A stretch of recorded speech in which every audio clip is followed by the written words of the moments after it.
everybody, it's Monday. Welcome, I am Tommy, and you are on the Love Boat. Man, I love saying that. It just sounds better. The Love Boat. All right, let's see what we got. Barbara Wait, good to see you. Kristen Melinda, Taylor Miller, Susie, how are you? Barbara Aldrich, I saw Jane earlier. Jane, keep your fingers, you don't have to chat today. I know you had too much screen time. Joey Girl, good to see you. Wes Lightburn, how are you? Susie Hughes, got on early tonight. I love it. Well, the world is on fire, people. Make no mistake. Timothy Glass, good to see you. Roberta, intro still says lifeboat. Well, I'll be darned. Hey, Todd, glad you're here. Tony Suter, what's happening? Hey, Amy. This one's going to be easier. If I had done it last night, I'd have gone completely bat crap crazy. I really would have. Joey Girl, glad you're here. I had a lot of great, beautiful moments today. I really did. For those who don't understand that reference, today is my dad's birthday. He's celebrating it on the other side with all of the other people that have gone before him. Jane, good to see you. Debbie Zito, there you are. This is, it's funny. It really is. Funny, haha. Chicken Cherry Cola, there you are. Hey, Tommy Bird, B-Lady. So I do some content in the morning, and it's just straight love. It really is. One of the coolest shows. I have more fun doing that than I can possibly put into words. What I do at night isn't always all that much fun. Kristen Melinda, Hope Between the Dreams. There you are. Hey, Timothy Glass. This is sometimes at night it gets a little ugly. And you know something? It has to. It really does. It has to. Because the people in power have a, whine a little bit more. Just Joan, I owe you an email. The people in power have a vested interest to keep certain stories from getting out. Hey, Kay Canadian.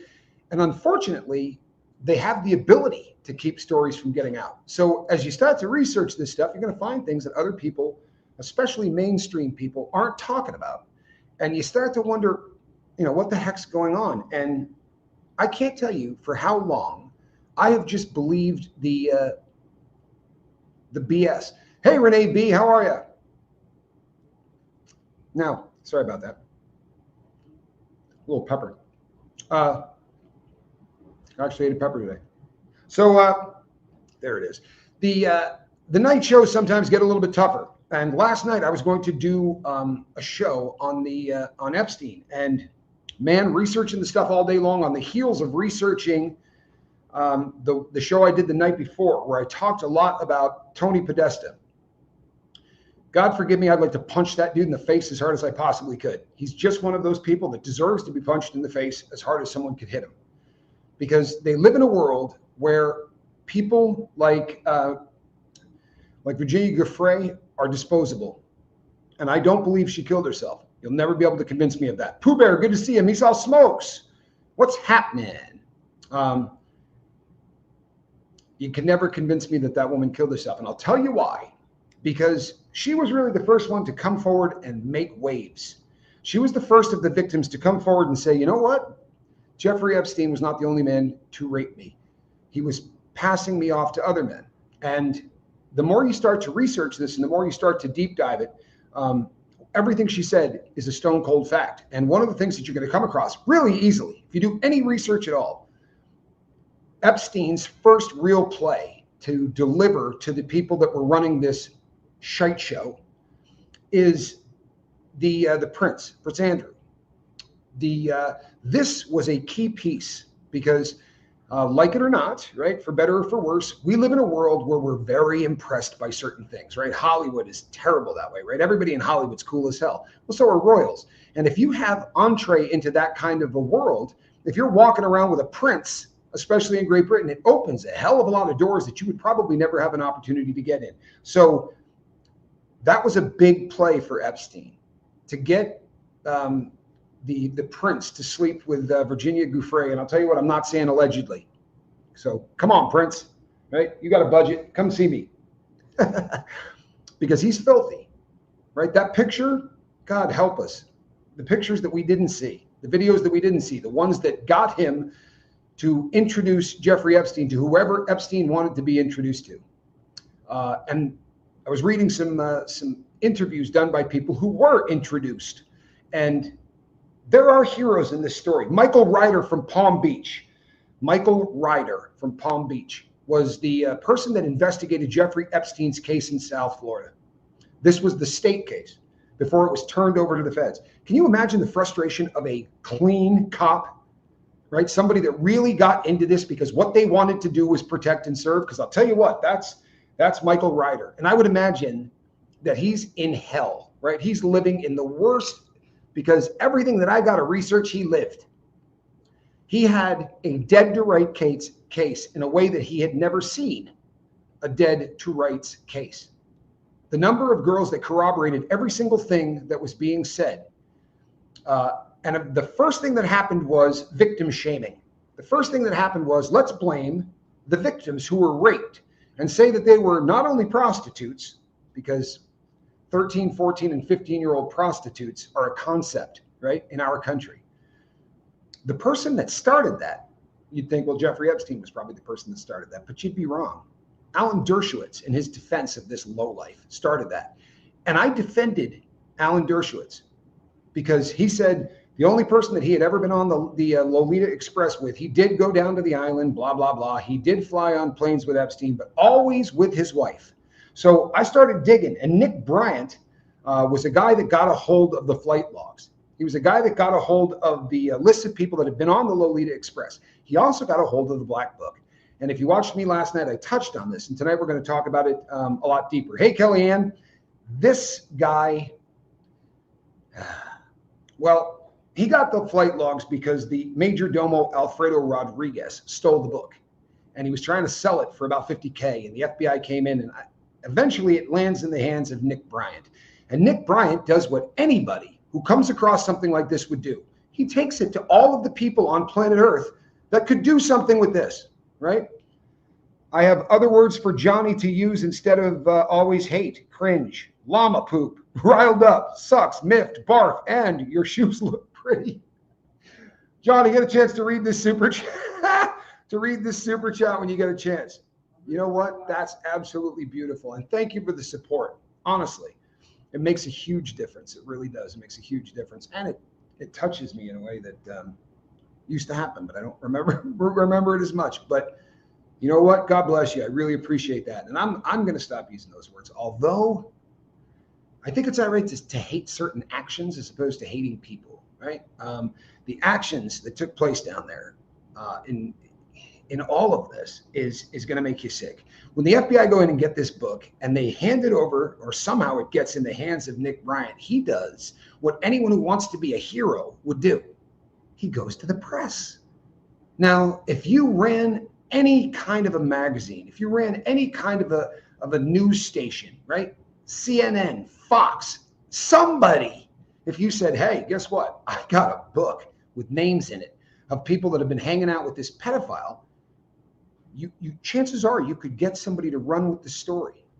Who's running the planet?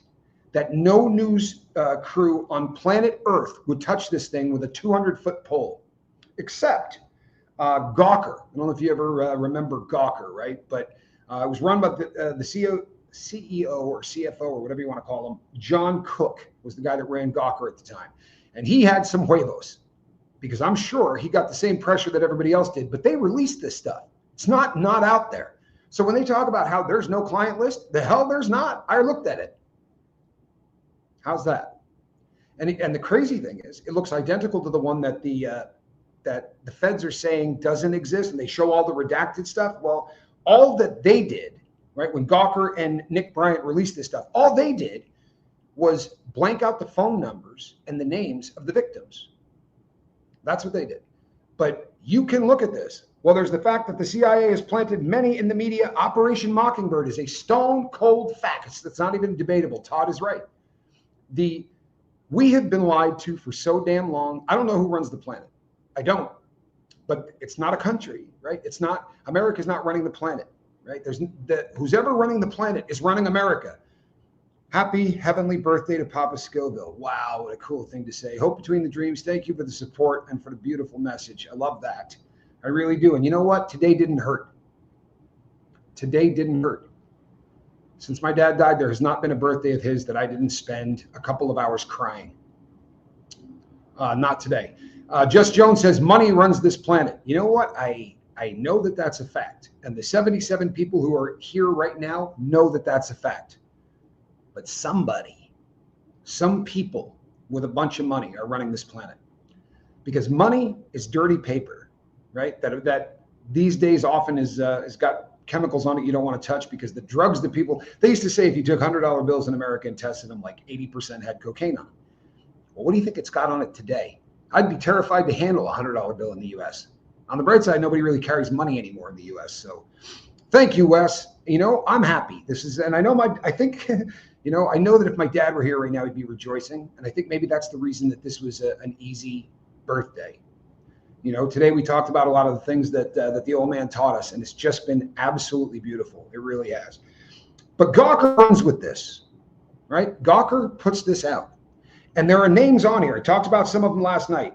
These are the names that are circled. Now, Alfredo Rodriguez says, right, this is the major domo who got 18 months for trying to sell this book. He did 18 months in the federal prison system. No joke, they locked him up. So, and real Fed stuff, not doors get to open. You can go home and molest girls during the day and come back at night, because that's what Epstein did. Then Epstein got on probation down there and left the country.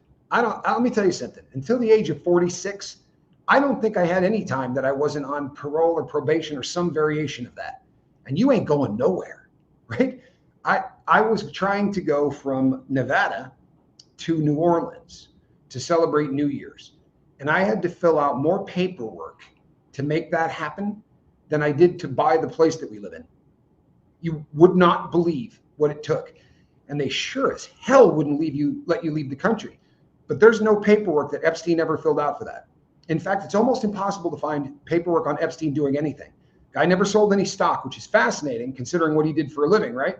This is a guy that worked for Lex Wessner as his financial advisor. He was doing for Wexner what Goldman Sachs does for anybody with that much money. The difference being Goldman Sachs would put 100 at a minimum employees on an account that size to be looking at things and evaluating different investments and trying to do everything they could to protect the guy. But Epstein apparently was able to take care of it all by his onesies. Pretty damn impressive, isn't it? It's also complete and utter horse feces. Virginia was adamant that Dershowitz was guilty until she wasn't. I wonder what kind of threats were made. Thanks again, Hopes Between the Dreams. You know what, Debbie Zito? You hit it out of the park, because I was going to say the exact same thing. Dershowitz is one of the names that is circled, right? So is Bill Richardson, Ehud Barak, Clinton, Trump. All of these names were circled, which is disturbing. And as I said yesterday, there were 24 different phone numbers for Clinton. There were 12 different phone numbers in this black book for Trump. Just 3 or 4 apparently for Dershowitz. But all of these people in this, he collected people. That's what a spy does, right? That's exactly what somebody who is working an operation does. They collect people so that they can leverage those people to push through certain things, like selling all of the defense systems that we send to places like Trump was not in his circle. BS, man. Sorry. Yeah, Primitive. I know that you love the guy. I voted for him too. But I promise you, he was in his circle. I'm not telling you that, but I'm telling you the cat was in his circle.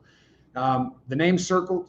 The numbers are in there. And I'm sorry. You know, I wish that weren't the case. But it makes a hell of a lot more sense. I wish it didn't. And I appreciate you watching, but we're going to have to agree to disagree on this one. And may I suggest you spend maybe 2 or 3 days researching this, because you're going to come to the same conclusion I did. And I'll tell you straight out, I walked into this hoping to defend the guy, but it's just not going to happen. Alex Jones was on Tim Dillon's podcast earlier talking about it. You know, here's the thing with Alex Jones. Alex Jones came to prominence when he outed the people in Bohemian Grove, and it was really some ripping stuff. He was the first person to ever get any kind of images or anything out of Bohemian Grove. Nobody really knew about it before him. He's done some fantastic work. He's also done some stuff that has just made his credibility questionable. You know, I couldn't personally use the guy anymore as any kind of research and feel good about it, right? Him or Biden, man, it's a wonderful world, says John. Well, we're going to talk about Biden. So that's coming up. Stay tuned, right? We're going to talk about him tonight. But I want to talk first about Alan Dershowitz, because this is another guy that I would have done just what dude just did, right? Alan Dershowitz wasn't in this. He flew on that plane with his wife, right? No, he didn't. The flight logs don't show his wife's name being on that. They're not. Her name is not on any of the flight logs. So apparently, his name had to be on the flight logs, but he could just bring his wife on without it. But if you start to research this guy, it makes a lot more sense that this is someone that would represent Jeffrey Epstein. In 1997, the LA Times, there was a op-ed, statutory rape is an outdated concept. Dershowitz argued that while there should be harsher penalties for adults having sex with very young children, criminal sanctions might not apply to teenagers past puberty. He even suggested that 15 could be a reasonable age of consent, regardless of the partner's age. So a 45-year-old guy banging a 15-year-old is okay in the eyes of this cat. That's his words in an LA Times article written in 1997. Wasn't hard to find. His defense style arguments in class and in court. This guy taught so many people law, right? He was a tenured professor at Harvard. And over the years at Harvard Law, students said Dershowitz frequently adopted convoluted ways of thinking about how men could misinterpret lack of consent. Apparently, not just in high-profile rape cases, but across all of his teachings to these students. Now, I understand if this is your get down from a legal standpoint, like if this is what you do and it's how you make a living, and if you go back and look at the people that this guy has represented, the really high-profile cases, he represented Mike Tyson when he was accused of rape back in 1992. He challenged the credibility of the 18-year-old accuser, labeling her hardly the naive virgin that she pretends to be. I understand you got to tear people down if you're trying to get somebody a sentence that's a better deal or whatever. But look at the deal he got Mike Tyson, and then look at the deal he got Jeffrey Epstein.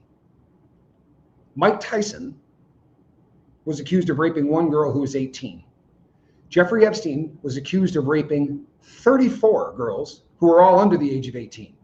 Tyson went to prison, a real prison, and he was in there a hot minute. Epstein could come and go as he pleased to a wing of the facility that did not have any other inmates in it, to go into a cell that did not have a door that locked. They would leave it open. He could walk around, make coffee, watch television, hang out, talk to the cops. It was his own little jail. It's disturbing. It's wildly disturbing. Now, you've probably all heard about the letter that the president wrote for Epstein's 50th, right? He sent them a letter and he drew a body image on there, right? Which isn't particularly classy. I wouldn't send, hey, how are you letters to somebody that wasn't in my circle or sphere of influence. I certainly wouldn't be comfortable enough with them to draw a naked chick on there. That's just me. By the way, you know why we saw that?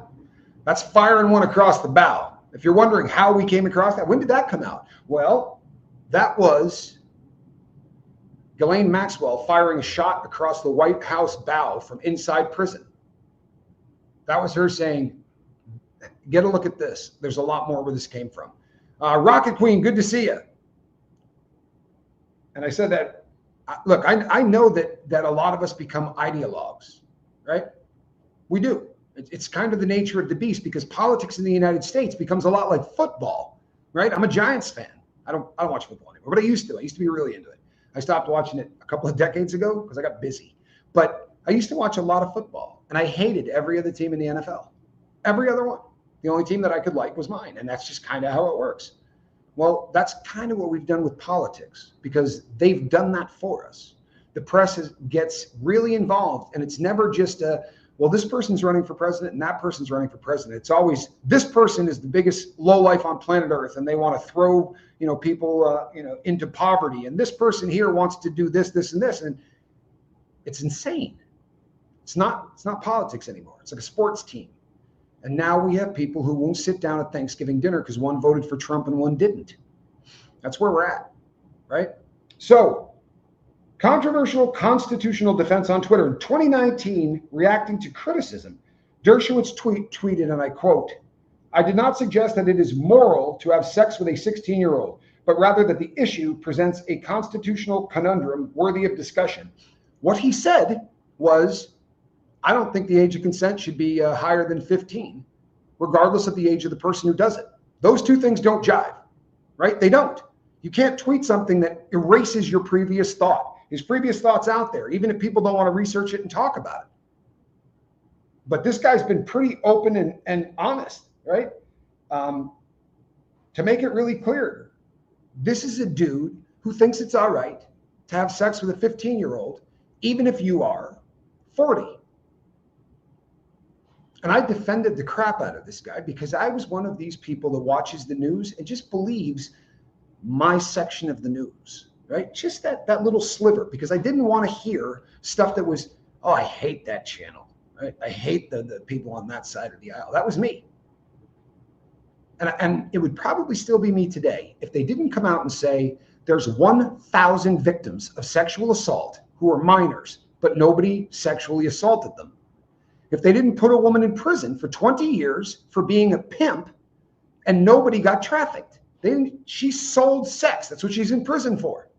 But she sold it to nobody, right? It's a big conspiracy theory, drummed up by the left. If that's the case, why didn't the left release all of the documents while they had the government on lock?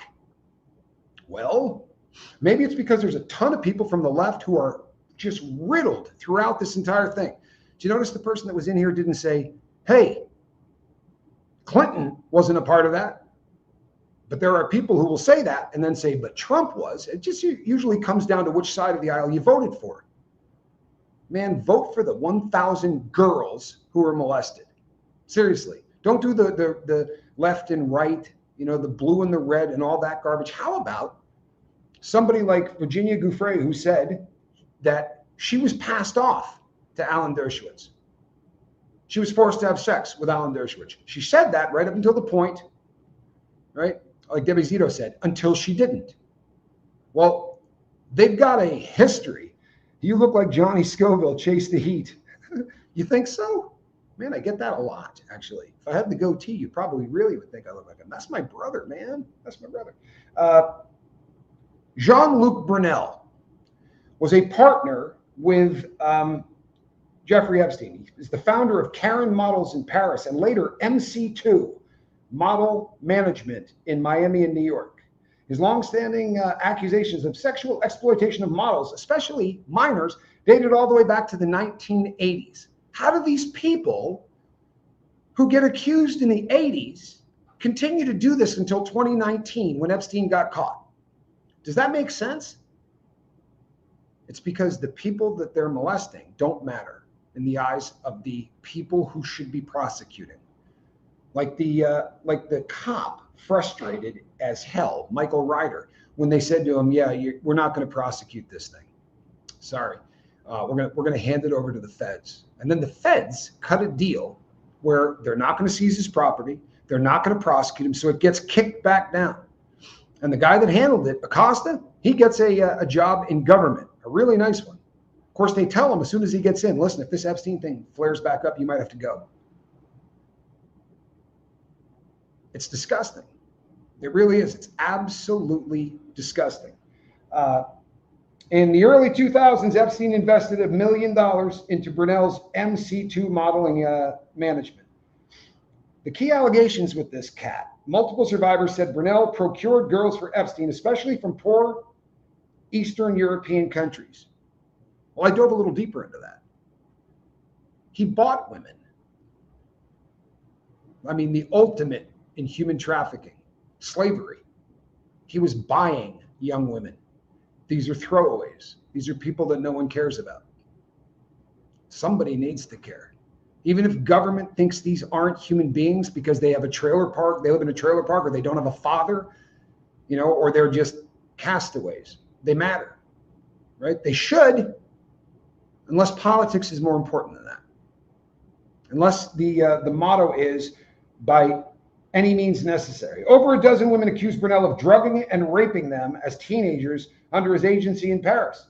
Some alleged he spiked drinks at modeling parties with his homeboy, Jeffrey Epstein.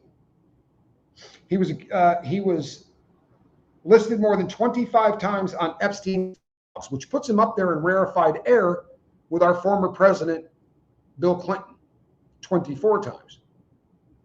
It's disturbing just how easy it is to make things go away. I don't think it's because these people are rich. I think it's because the people in power all knew that this was going on. I think they were all involved. I think that everybody was blackmailing all kinds of people so that if they wanted to send some missile systems to Israel, the people were going to vote the right way. If they wanted to send over the Iron Dome so that Israel had a defense system, do you realize that Israel buys all of the weaponry from the United States? They buy it from us. We give them the money to buy it from us. I'm not joking. You can research this.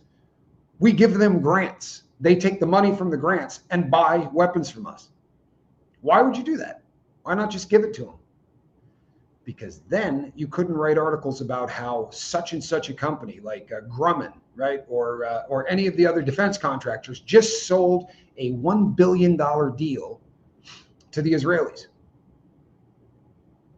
And you can't pad all of your rich friends who happen to be in that industry. Give them the money and let them buy the jets. Just like during Iran-Contra, we had laws in place that we couldn't sell any weapons to Iran. By the way, I'm bringing up Iran-Contra for a reason, because Jeffrey Epstein was dead ass square in the middle of it. But we sold weapons to Iran, but not really. We sold them to Israel. Israel sold them to Iran. We took the cash to buy guns for the Contras, in spite of the fact that there was a law in place that said we could not do anything. We couldn't even send toothpaste and toothbrushes to those people. But to get around that, well, that's what we did. And by the way, that was my party. That was the party I voted for. By any means necessary. Even if that means, hey, you know what else would be great? We got to fly an empty plane back every single time we come from South America. Why don't we just pack it with cocaine? And we'll move it on the streets of LA. But we'll rock it up so that we can then target the poorer black communities, right? Because white guys with $100 bills sniff cocaine. But they could start selling $10 cocaine in rock form that once you hit, 15 minutes later, you need to hit again. And the crack wars that busted out and got crazy. Do you remember when George H.W. Bush held up a crack, big, huge, like quarter pound, half pound, and he said, this was purchased within 2 miles or half a mile or whatever from the White House. Depeche Mode. Make America Gangster Again. Book One Nation Under Blackmail in the movie Apprentice and Pardon of January 6th, U.S. States Capitol Attack Defendants documentary, The BB Files. There's so much out there, folks. There really is. There's so much out there. Apparently, the only people that can't find it, because Depeche Mode found it, the only people that can't find it work for the media, right? Whose job it is to find stuff like this. Can't make this crap up. Who's pulling the strings? Who's pulling the strings? So in 2019, after Epstein's arrest, so this guy has been accused of sexual assaulting women going back to the 80s. But all of a sudden in 2019, they need to arrest him. Why? Because nobody's protecting them anymore. Epstein gets arrested because the people in power, right, the people that work for agencies who have abbreviated letters, or the Mossad or MI6 or whoever, those people quit protecting these people. So now all of a sudden, Jean-Luc Brunel gets arrested at Charles de Gaulle Airport while attempting to fly to Senegal, charged with rape of minors, sexual harassment, and trafficking underage girls for Epstein's network. Do me a favor and take a guess what happened to Jean-Luc Brunel in prison. Go out on a limb.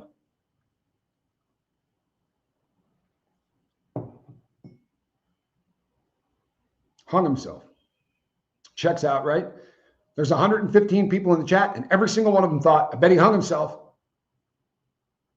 Yeah, he killed himself the same way that Epstein did. I'm sure that the two of them just thought, well, this is it. I mean, Brunel thought, I've been doing this since 1980. I've never gotten in any trouble. You think none of those women reported him? No, they were protecting him. Because this was another person who was great at saying to guys, hey, you want to go out and party? Their job was to get a hold of people in power and get some pictures or some video or some audio, dirt on them. And what dirt is better? See, by any means necessary. by any means necessary. You know, Epstein is still alive. A lot of people say this. A lot of people say this. And last night I showed a picture that's getting a lot of traction. And this picture is purported to show Jeffrey Epstein as taken from a drone looking down onto his island. They say that that's probably Epstein right there. Trouble is this. The metadata on this photo kind of doesn't exist. So we don't, this could have been taken, you know, before Epstein's death. They say it was taken afterwards. I don't know. Megyn Kelly seems to believe he's still alive. She says she believes we're going to hear from him this year. I don't know if that's true or not, but here's what I will tell you. Why would you keep this guy alive? They waxed Maxwell for a whole lot less. I mean, his crimes were going to be embarrassing. This is Ghislaine Maxwell's dad, right? That guy ended up falling off the back of his boat and injuring the crap out of himself like he had been in a major brawl before falling off the back of his boat, but there was nobody there to beat him up.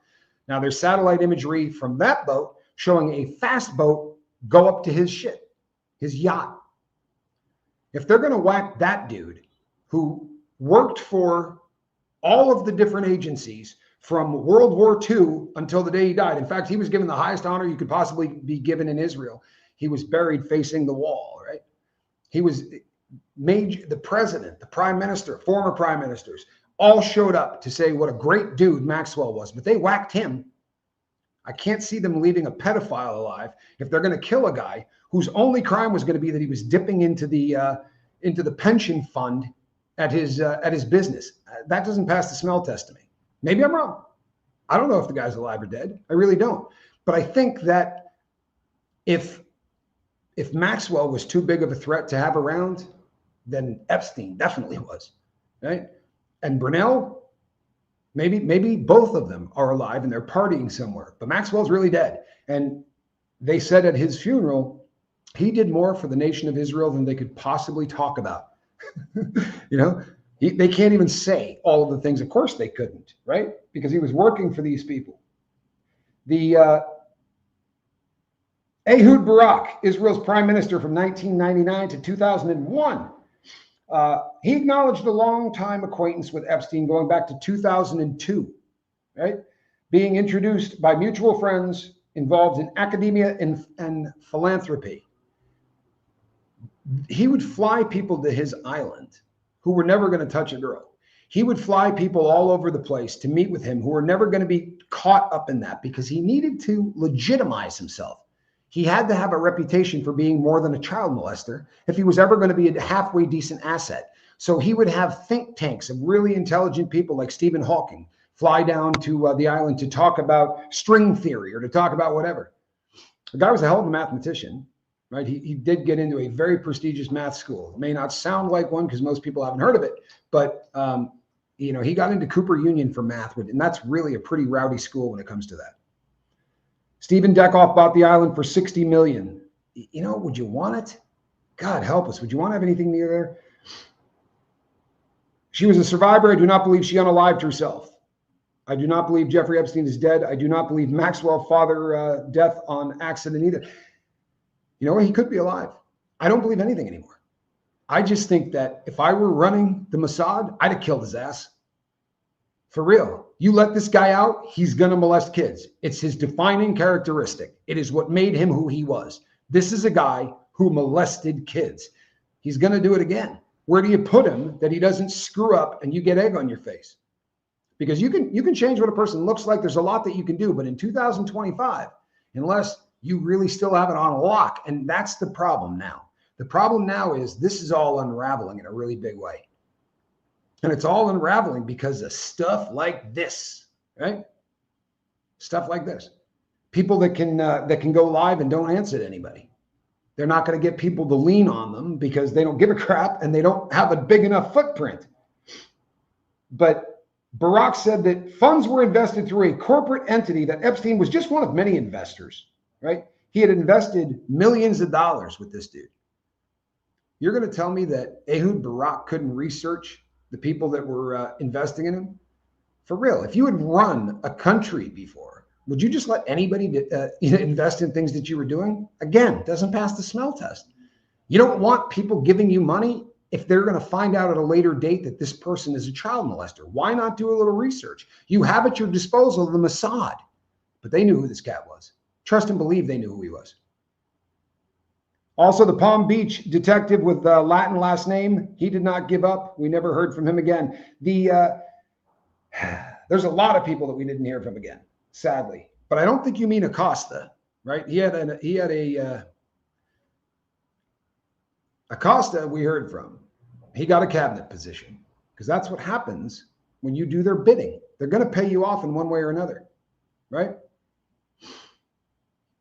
You already heard Katie Johnson testimony about Epstein's sex parties when she was 13 and interacting with Trump. I'm telling you, folks, there's so much more here that I wish wasn't. I read you guys the report probably 3 or 4 shows on Epstein ago that we put out, the United States of America put out, right? It was Pam Bondi's, or no, actually it's not signed and we don't know whose desk it came from. But it got put out in July.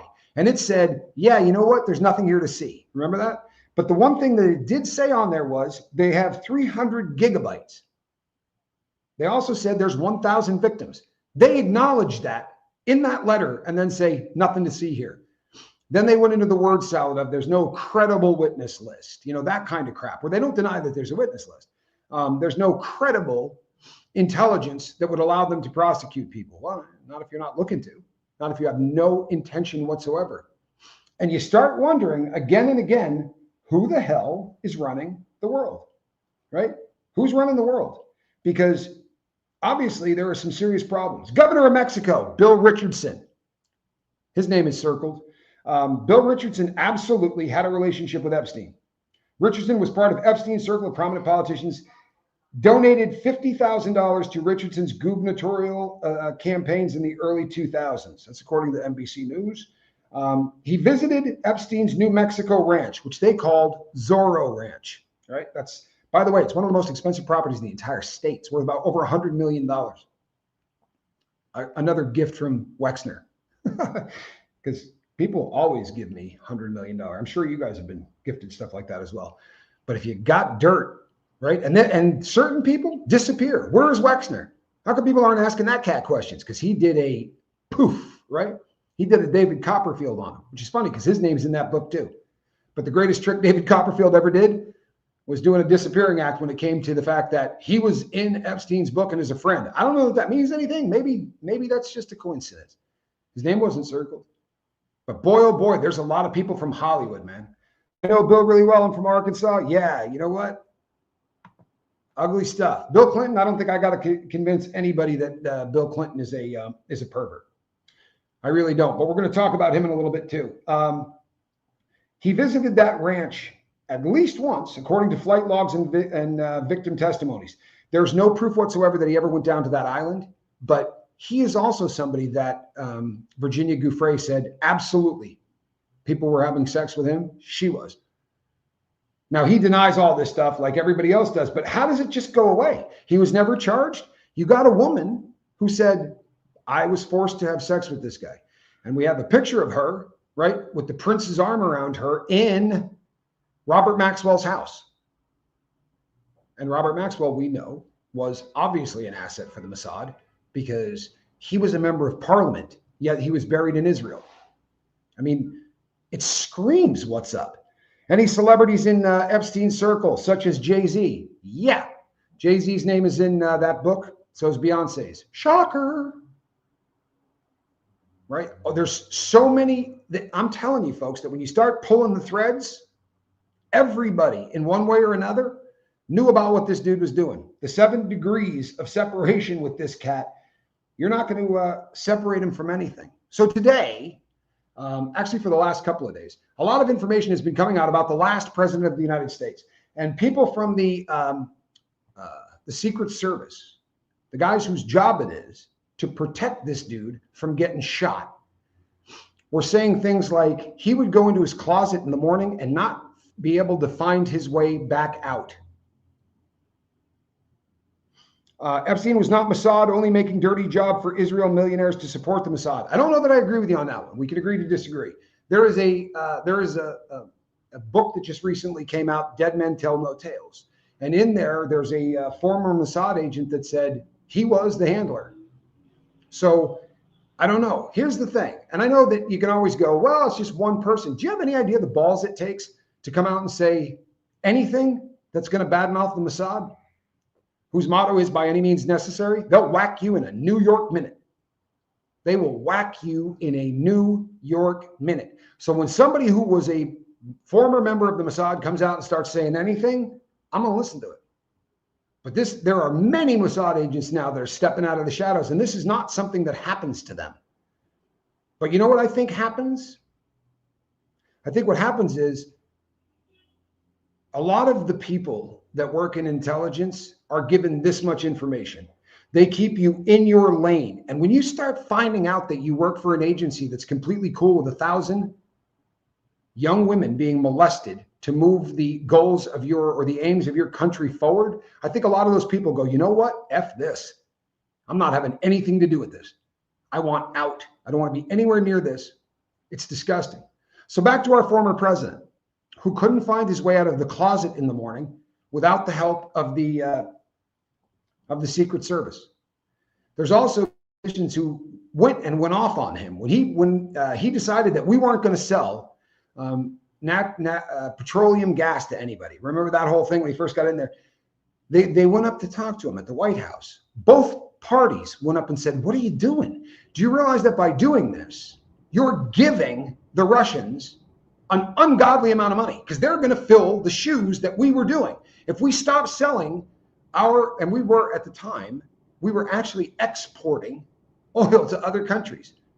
We were selling oil. We were selling natural gas. We were killing it all over the world.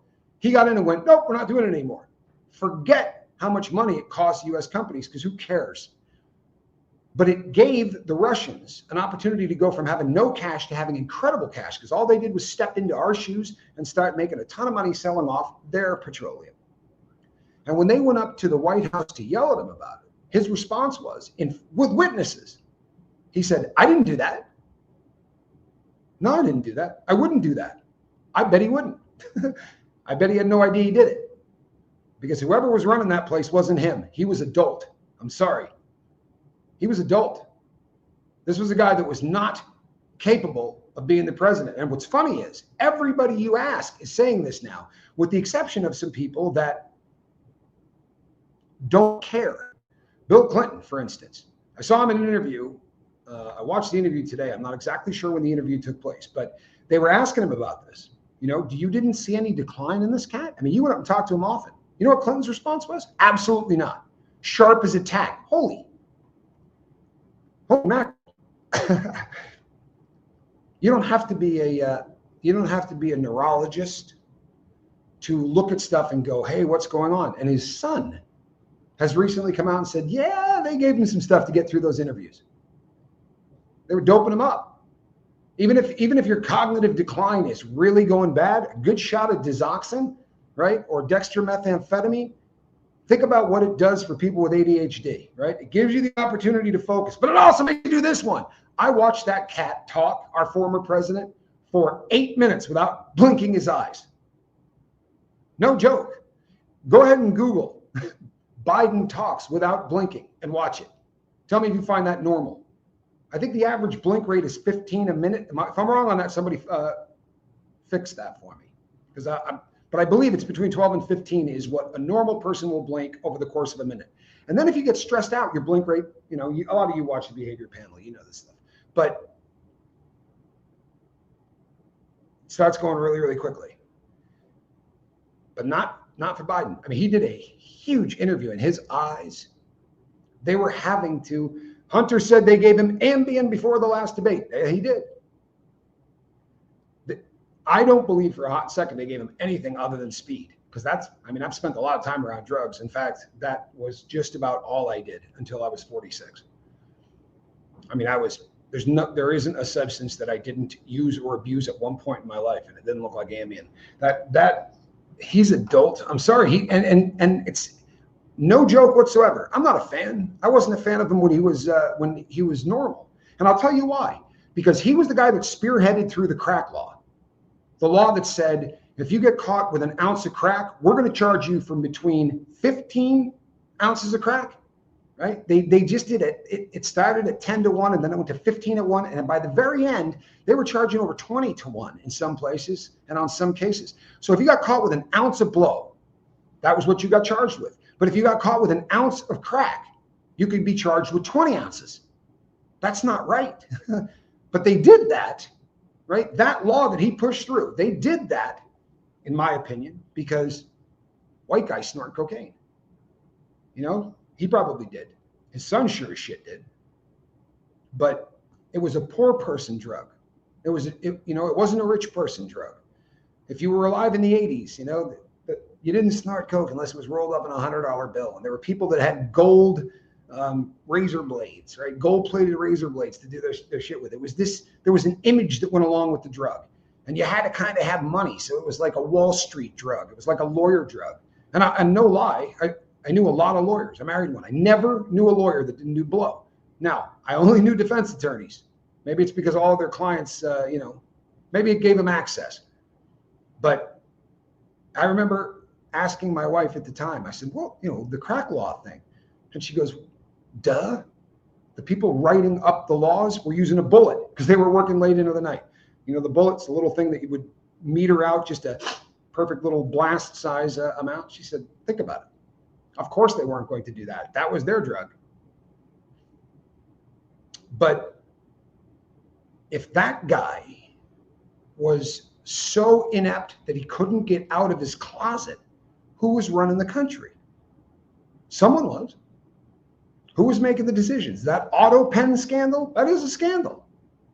So people were signing his name to things that he didn't know was being passed.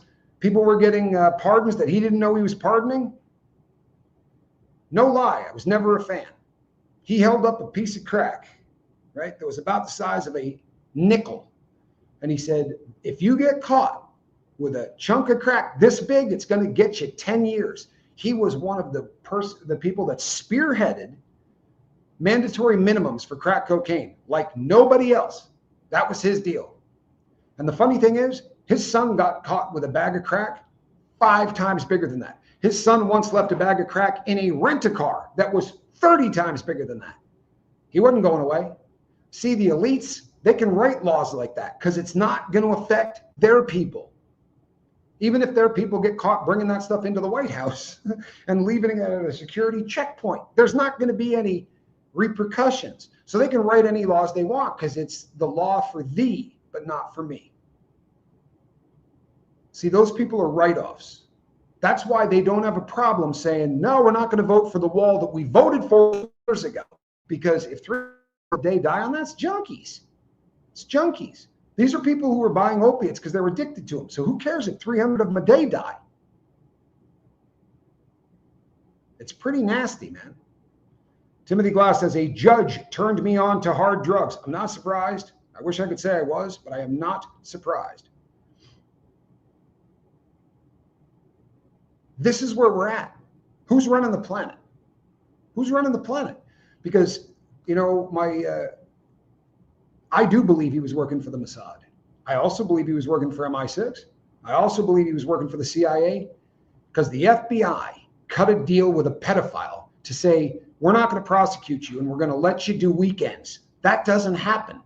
And the person that turned his back, right, looked the other way, got a cabinet position. You don't have to be a rocket scientist to figure this out. Why did the United States let Jeffrey Epstein cut a deal? And you know what? You can read the deal. We're not making this up. You just can't read what it is because they redacted the hell out of it. We don't know what he did. But the part that isn't redacted said because of what he provided to the FBI, we're not going to prosecute him or any of his co-conspirators, and we're not going to go after his assets. What? Look, I was a criminal for a long time. I was a really jacked up human being, and I spent 13 years in prison, the vast majority of it in federal prison.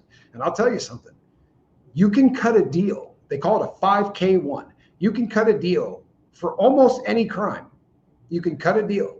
If you're a guy that sold, tons of drugs, if you can give up somebody that sells a little bit more, they're going to cut your sentence down. It's not what you think. It's not like you see in movies. where your lawyer goes in and goes, if you can guarantee that my client, walks, or you can guarantee that my client gets 2 years, we'll cut this deal. No, you have to do this proffer letter deal where you tell them everything you can give them. Then they look at it and go, yeah, we can do a deal. But the judge will determine what that deal is going to be. Now, everybody will talk, but the judge is going to be the person that makes the final decision. And very often, those people go in thinking they're going to get 2 or 3 years and they get 10. But nobody gets a deal if your crime is pedophilia. And the reason they don't is because they don't want the political backlash. No judge wants to be the person that goes, I let him go. I mean, he only molested 1,000 girls. I'm not going to give this guy a bad deal. You touched on it the other night, the cult aspect among the super elites. Very possible the decisions are already made ahead of time. And what we see is the theater. I believe that. I'm sorry, I do. I absolutely do. It's disturbing. And I want to tell you something. As much as I couldn't stand Biden because of the laws that he pushed through, that Clinton did the biggest buildup of federal prisons of any president ever. I think there were 27 federal prisons or something like that built under him. When I was younger, the first time I went to prison, it was a state prison. And I've told this story before. I was in the bathroom. You could still smoke cigarettes back then. I was in the bathroom, and I was in a dorm style prison. So you didn't want to hang out and talk in the dorm because there's 18 guys sleeping in there. And if you're making noise, you could get stabbed. There are guys that got to get up in the morning. There are guys that work at this place or that place. So guys would hang out in the bathroom and smoke cigarettes and lie to each other about, how many Cadillac Escalades they had on the street and that kind of thing. But one night we're all in there smoking. There must have been 14 or 15 guys in there all hanging out, doing their little thing. And the cops came in and said, you, roll your shit up. You're all leaving. And they were like, leaving? None of us got in trouble. The feds decided to pick up your gun charge. You see, if you go back pre-Clinton and you got caught felon in possession of a firearm, that was a state crime. And felon in possession of a firearm would get somebody between 1 year and 4 years. But then the feds decided that felon in possession of a firearm was a federal offense. If you got caught with 500 grams of cocaine, it was a state charge. If you got caught with 500 grams of anything other than heroin, it was a state charge. Then they changed all of that, and everything became a federal offense. Now, why? I don't know. I don't. But I can tell you this. When I was in the feds, I was quality control, and I was manufacturing all of the uniforms for the Air Force. That was my line.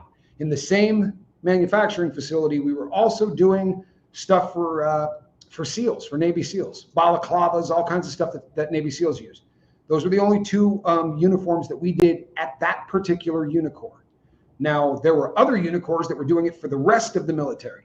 So if you look at anybody wearing a uniform in the United States military, Army, Air Force, Marines, anything, a federal inmate made it. That's just how it goes. Now, imagine if you make uniforms for a living. Try competing with Unicorps, because Unicorp's paying the fellas 20 cents an hour, maybe 25 or 30 cents an hour. The guys who are making huge money are making $1 an hour, right? They're killing it. And when we knew when things on the street were about to get ugly, we're not hearing anything in the news, but we get an order for a bunch more uniforms. And we also were making them for Israel. The United States is not the only country that Unicorps makes uniforms for. And slave labor? No. Slave labor, you kidnap somebody and you force them to work for you, or you take prisoners of war and you force them to work for you. What they do in the feds, guys beg on their hands and knees to get those jobs. I've told the story before. I used to get up at 5 o'clock in the morning, right, when they popped the doors. And I would be waiting when breakfast was done to go straight to Unicorps with an application in my hand and stand out front like I was trying to buy tickets to a Grateful Dead concert every single morning, waving that thing in the air. Please give me a job. They'll fight for it, to go to work for slave labor for 15 cents an hour, 25 cents an hour. Because for 8 hours a day, you get to pretend you're not in prison. For 8 hours a day, you're just a factory worker. For 8 hours a day, you punch a clock. You literally feel for 8 hours a day like you're not a convict. Guys will do anything for that. That's disgusting. I'm sorry, it is. It's just not right. There are also now Unicors for phone rooms. Like you're calling to ask for some kind of support and there are convicts talking to you. There's also a Unicor that makes furniture. All of the, and that's furniture for the street, by the way. But there's also Unicor where every single thing in federal prison, if you're sitting at a desk, it was made at Unicor. Your mattress was made at Unicor. The bunk beds, welded, put together at Unicor. The lockers that are going to hang on the walls, put together at a Unicor. It's a machine. It's an absolute machine. It's terrifying to me that this is how it goes down. But this dolt, that passed all these laws, I didn't like him then. But I swear to God, during the last election, I just felt bad for him. You know, when people would laugh and do all that, you see this guy sort of tottering and he walks off the stage in the wrong direction or he turns around and looks up. My heart was broken for that cat. Give the guy a little bit of friggin' dignity, even if he is a jackwagon. I mean, where's the dignity in that? He was an embarrassment. Did you ever see the corn pop thing where he talked about the kids rubbing his leg hair? You know, that entire thing, that whole day. The kids used to like to rub my legs and I'd let them sit on my lap. Watching him sniff little kids' hair. I've never talked to a man about that who said, if he did that to my daughter, I'd have killed him. I never heard a father not say that. Every single time I talk to somebody. If some creep started sniffing my 6-year-old daughter's hair, I'd have killed him. And he did it on camera all the time. I think he had completely lost it. We know that he had, what was it, an aneurysm? He had some kind of thing happen to his dome. Mr. Magoo says, Trump isn't going to do anything. Not very pleased with him of late. I don't think a lot of people are very pleased with him of late. Can you imagine Chelsea Clinton celebrating Christmas with mom and dad like Bill and Hillary? God help us. Embarrassing before he got the job. Sonny says, don't even get me started. But here's the thing. I felt bad for the guy, and I had no intention of ever voting for him. Right? There was no way in hell I would vote for anybody that pushed through mandatory minimums. There's no way in hell I would vote for anybody that passed the crack law and bragged about it. You get caught with a piece of crack the size of a nickel. You're going away for 5 years on a mandatory minimum. I just thought that was sleazy as shit. I really did. Especially because it's a disease. I know people don't like hearing that. It is. Science has proved that it's a disease. So what you do is you take the most vulnerable, lock up as many as you can, and kill off the rest. All of them, each and every one of them, want smaller world, right? Talk to Bill Gates. By the way, research Bill Gates' dad. Huge into trying to drop the population. See, the ultra-rich would like to live on a planet with just enough people on there to serve them. Because the rest of them are write-offs, especially if they're in another, third world. They love using that term. And I'll tell you something. I've been around the world. A lot of the places they call third world are so much more civilized. I'm sorry, they are. So many places around the world that they call third world nations would never tolerate 1,000 young women being molested for the purpose of benefiting your government. I don't care if you vote Democrat or Republican. There are 1,000 victims. They even said that in the Nothing to See Here memo that came out in July.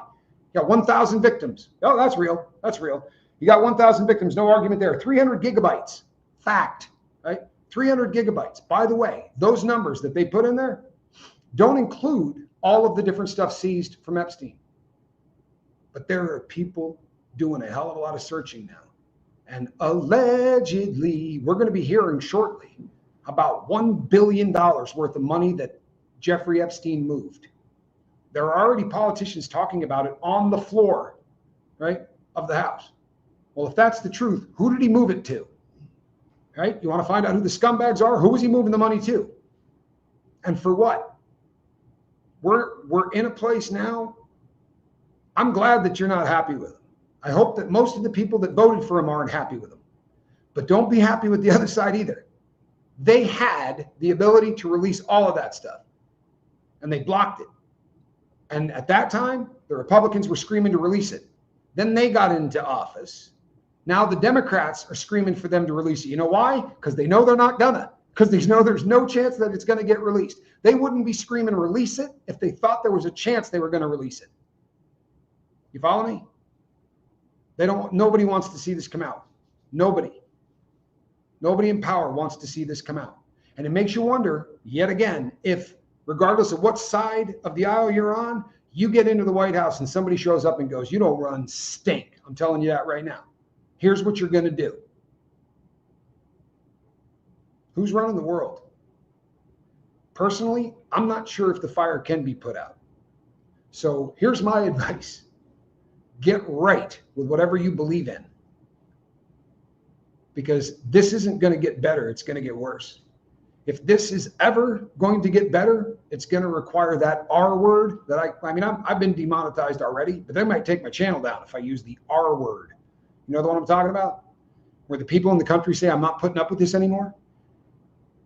You can have a revolution without a gun. I know that people, you hear revolution and you think, take up arms. Here you go. If nobody in America, if they all just said, this is it, I'm not voting for somebody that's ever been in office, no incumbents. You've been elected before? No chance in hell you're getting a vote. You could literally drain the swamp. And if you got a bunch of people in there that had never been there before, first thing they're going to do is get rid of lobbyists. And if you don't think lobbyists need to go look at Tony Podesta's art collection. I showed 4 photos of it. He has 5,000 pieces of art, and you wouldn't want one of them hanging in your house. This is a guy that thinks the book Lolita is a cool book. This is a guy that thinks that looking at art that shows women or young girls under the age of 18 with big, hollow, black circles underneath their eyes, some of the most demonic looking crap you've ever seen in your life. If that passes for art that you're going to hang in your living room, you need to go. And this guy was the king of lobbyists. Nobody bigger. Thank God for WikiLeaks. Or we wouldn't know any of this stuff. Well, we wouldn't know that how people were working, but we know about the art because they don't give a crap about Podesta's art collection was shot. Right? He invited people into his house to take pictures of that stuff. I'm not making this up. When I went to research it and you start looking up all of the art, you can find it in magazines because he has invited people into his house to shoot all of the art in there. Would you have people come into your house and shoot it if you were ashamed of it? It's like doing this one right here, right? To the entire population. Screw you guys anyway. You don't matter. You don't matter. And neither do the 1,000 girls that we were willing to sacrifice to any greasy, disgusting old man that wanted to hump them. If it moved the ball in the direction of, as far as I can tell, 3 different governments that were completely cool with this going on. If ABC had run the first story on this, if Vanity Fair had run the first story on this, if any of the magazines or any of the news agencies that could have run with the stories did it, then we'd be sitting here right now talking about what a disgusting thing this was, and there are a couple of 100 victims out there. Because the first stories came up 19 years before this dude got convicted. Brunel's first stories came up in the 80s. He didn't get busted until 2019. And then he hung himself, committed suicide. Yeah.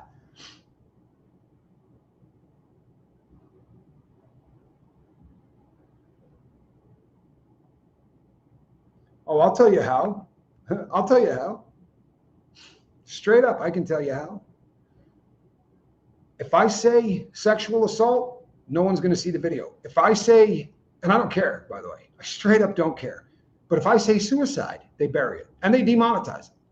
You know, there are words you can't say. That's why you hear content creators say grape. Why would you? Grape? No, they got raped. Bill Richardson's accused of it. Bill Clinton's accused of it. Alan Dershowitz is accused of it. Ehud Barak is accused of it. Clinton and Trump are accused of it. Can you imagine living in a world where 2 presidents and a prime minister are on a list of pedophiles? And maybe Macron isn't on that list, but get a good look at his presidential picture and read the titles on the books behind him. If I were to get a presidential picture, I'd probably have a book back there. I'd probably have Sun Tzu, The Art of War back there, right? There would be certain books that I would definitely want. I don't think I would have chose any of the ones that he put there. They put it in your face. They're not hiding. They're not. They don't have to worry about it because the news won't cover it. So they'll just put it out there to do the nudge, nudge, wink, wink. Hey, did you see that? Get a look at the book I put in there. We don't matter, right? And you know something? We're not the throwaways. For real. The throwaways are being bought, sold, molested, murdered. Throwaways. You're not really a throwaway if you make enough money that, you know, you're going to watch or you're going to buy or you're going to vote. But those girls that don't have fathers, or those people that live in trailer parks or whatever, they don't matter. They're not even real. You think I'm wrong? Get a look at Tony Podesta's art collection. And man, I told you, I had 36 or something like that images, and I couldn't get through 4 of them, putting them up. The hidden hand, says Dane Young. Yeah, well, guess what? It's going to get exposed. And if it doesn't, it's going to blow up one way or the other. The sad thing, the thing that terrifies me is there's not a doubt in my mind that they wouldn't start World War III to protect all of this from coming out. Not a doubt in my mind. Trump was proud as hell that he was going to sit down at a table with Iran, and he was going to help get rid of those nukes, and he was going to talk to them about this, until who's ever really running the place said, fire up those jets, we're bombing them. You know, Israel's not a huge country. It's kind of amazing that we do whatever they ask us to do. Isn't it? All right, peeps. Before I start cursing madly, I'm going to call it a night. Please come by tomorrow morning. If you've never checked out the Lifeboat in the morning, I'll tell you what, this content's important, the stuff I do at night. It really is. It's important stuff. It has to happen. But it doesn't feed the soul, does it? I will see you all tomorrow morning, I hope. Between now and the next time I see you, put a little love in your heart. I'm Tommy. We'll see you on the next one.